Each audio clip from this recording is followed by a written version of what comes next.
Paper soft, paper silk എന്നൊക്കെ കേട്ടിട്ടുള്ളവർ paper tarring കാണണമെങ്കിൽ കുറവലങ്ങാട് പ്രദേശത്ത് എത്തിയാൽ മതിയാവും. അതും നാട്ടുപ്രദേശങ്ങളിലേക്ക് എങ്ങാൻ പോകണമെന്ന് കരുതിയാലും അതിൻ്റെയും ആവശ്യമില്ല. 1-ാം നമ്പർ സംസ്ഥാന ഹൈവേയായ MC റോഡിൽ തന്നെ പേപ്പർ ടാറിങ് കാണാനാവും. കാലപ്പഴക്കം കൊണ്ട് യാത്രാ ദുരിതമായ MC റോഡിൽ കുഴികൾ സാധാരണമായിരിക്കുകയാണ്. ഈ കുഴികൾ അടയ്ക്കാൻ പൊതുമരാമത്ത് വകുപ്പ് കണ്ടുപിടിച്ച വിദ്യയാണ് പേപ്പർ ടാറിങ്.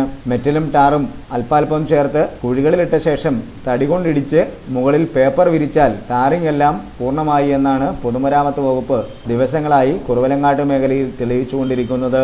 എന്നാൽ ഒരു കുഴി അടച്ച് മറ്റൊരു കുഴിയിലേക്ക് അധികൃതർ നീങ്ങും മുമ്പേ തന്നെ വലിയ കുഴി വീണ്ടും രൂപപ്പെടുകയാണെന്ന് അധികൃതർക്ക് അറിയായികയുമല്ല. പേപ്പർ വിരിച്ച ടാറിങ്ങിന് മുകളിലൂടെ വാഹനങ്ങൾ പോകുമ്പോൾ തന്നെ കുന്തമുന കടക്ക് നിൽക്കുന്ന കല്ലുകളിൽ വാഹനങ്ങളുടെ ചക്രങ്ങൾ കയറിയിറങ്ങി പേപ്പർ തകരും. ഇതിന് തൊട്ടു പിന്നാലെ തന്നെ ടാറിങ്ങിന് ഉപയോഗിച്ച മെറ്റലും പുറത്തെത്തും. കുഴികൾ പഴയതിനേക്കാൾ വലുപ്പത്തിൽ വീണ്ടും വാവിളർന്ന് റോഡിൽ നിൽക്കുകയും ചെയ്യും. ഇതൊക്കെ അനാസ്ഥയുടെ നേരുദാഹരണമെന്ന് വിളിച്ചിട്ട് കാര്യമില്ല. അധികൃതർ ആരുടെയൊക്കെയോ ഒത്താശയോടെ ഇത്തരത്തിലുള്ള വലിയ വികസനം മുന്നോട്ട് കൊണ്ടുപോകുന്ന കാഴ്ചകളാണുള്ളത്.